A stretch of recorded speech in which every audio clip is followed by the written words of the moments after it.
Hey moviegoers, this is the Movie Critic and welcome back to another movie review. Today, the movie I'm going to be reviewing is Jason Reitman's newest film, Ghostbusters Afterlife. This movie review is a spoiler-free review, meaning that any information mentioned is information that's been already established before the movie came out to theaters. If you find yourself enjoying this video, make sure to slap that like button. Let's see if we can get to at least 5 to 10 likes on this video. Also, if you're new to this channel and you haven't subscribed to this channel, make sure to subscribe and hit the notification bell on the side to get future information on videos. Now that I got that out of the way, let's get into the review of Ghostbusters Afterlife. And action!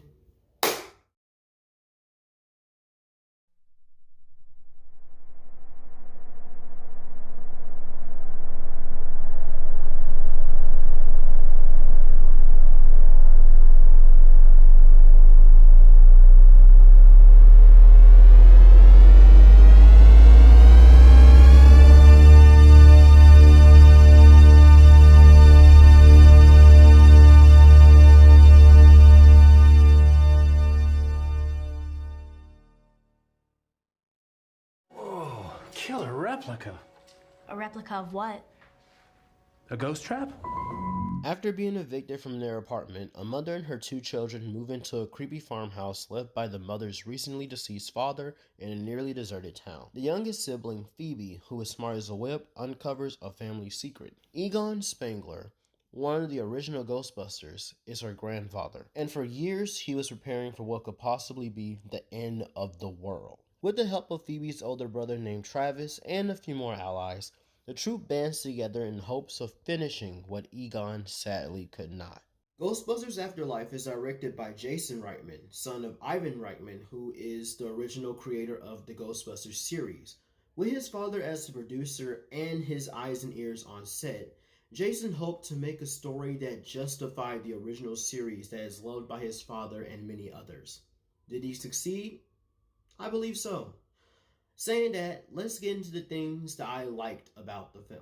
Starting off with number 1, the first thing that I really liked about this movie was the acting in the film. Everyone, the actors and actresses, did a really great job on this film.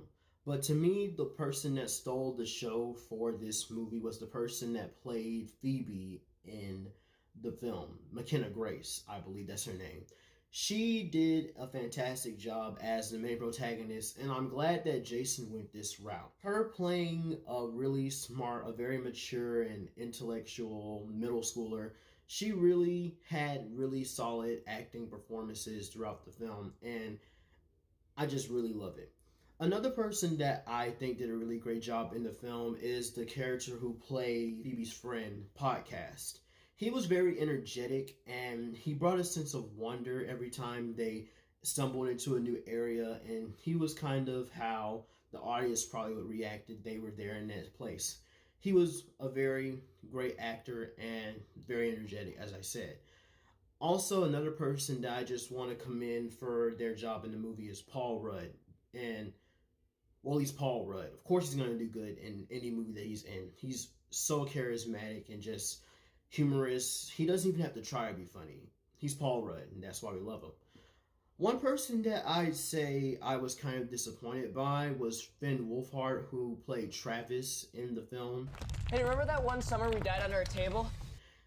He didn't do bad. There was parts in the movie that I enjoyed, but all I saw from him when I looked at the film, he just was Mike from Stranger Things.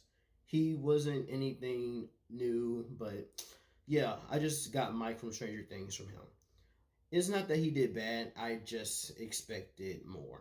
Going into number 2, another thing that I really liked about this film was the directing. When looking back at Jason Reitman's director's debut in certain films, he doesn't really have any films under his belt.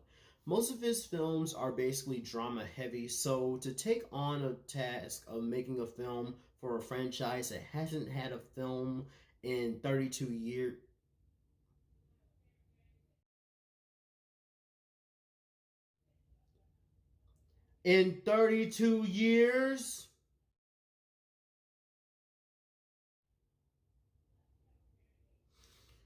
That's a lot of pressure, especially when you're the son of the director of said series. But I'm glad to say that he did such a great job with this film. There were so many moments in this film where I would really like to talk about it, but it's a spoiler free review, so watch it when you can. Watching this film, it made me really sad because I didn't watch it in IMAX, but I wish I did, because if I did watch it in IMAX, I'm pretty sure I would have had a broader experience than I did when I watched it in standard. But I'm saving my IMAX experience for when Spider-Man No Way Home comes out, because Spider-Man. But all in all, Jason Reitman did a really good job. I'm very proud of him, and I can't wait to see what he does next. Lastly, what I really enjoyed about this film was the plot.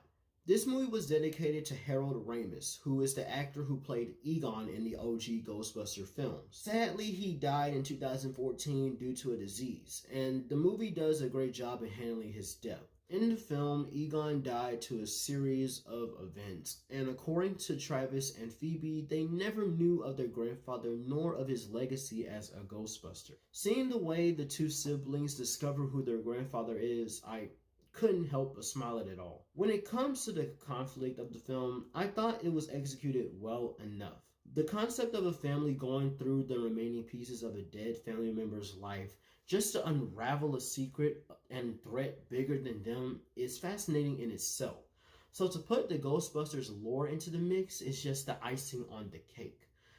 But according to others and myself by a small amount, placing Ghostbusters into a concept like this could bring it down a little bit due to the waves of nostalgia. Which is why I'm now going to transition into the things that I did not like.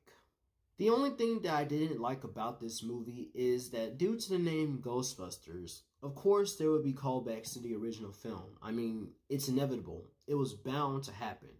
Now, when it comes to the amount of nostalgia used, I wouldn't say that there's an overload of nostalgia in this film, which is why I say I agreed with this to an extent.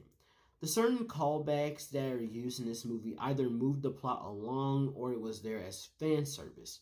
In my opinion, I see nothing wrong with fan service, and Ghostbusters Afterlife did not have a lot of fan service in it like some critics may say. In the end, I see the film as a love letter to the series and a proper send-off to the first two films. Justice was served for this franchise.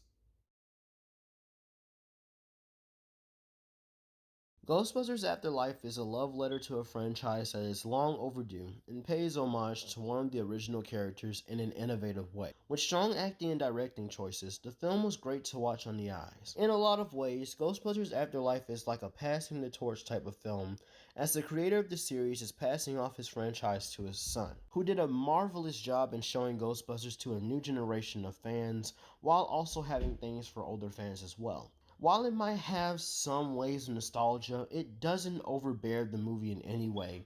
In fact, it's there for a reason. Nothing is there just for it to be, and if it is, then it might be for fan service, but there's nothing wrong with having fan service, especially when there's not a lot of it. I have waited for this film ever since it was teased in 2019, and after so many delays, I can proudly say that the movie was worth the wait. On the metal status ranking, I give Ghostbusters Afterlife a diamond status.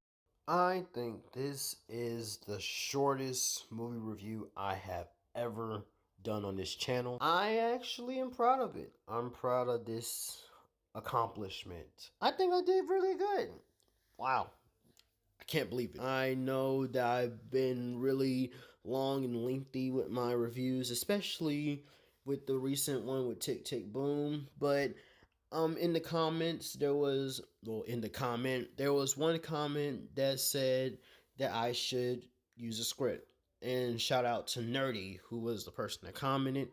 They gave me this helpful tip and I am thankful for it. I am thankful for them for being in my channel. And yeah, so I used a script. But I thank you all for watching this video. If you did like the video, once again, please slap the like button and everything. And if you are new to the channel, of course, subscribe and hit the notification bell on the side, of course, to get future notifications on videos like Spider-Man No Way Home that might have a review in late December, probably on Christmas, who knows. Thank you once again. I am gonna relax and watch some Hawkeye and get ready for Thanksgiving. When I upload this, it'll probably be on the day of or the day after Thanksgiving. So happy Thanksgiving if it does upload on Thanksgiving. If not, happy belated Thanksgiving. Hope you guys have a great day or night wherever you are, moviegoers. This is the Movie Critic, and that's a wrap.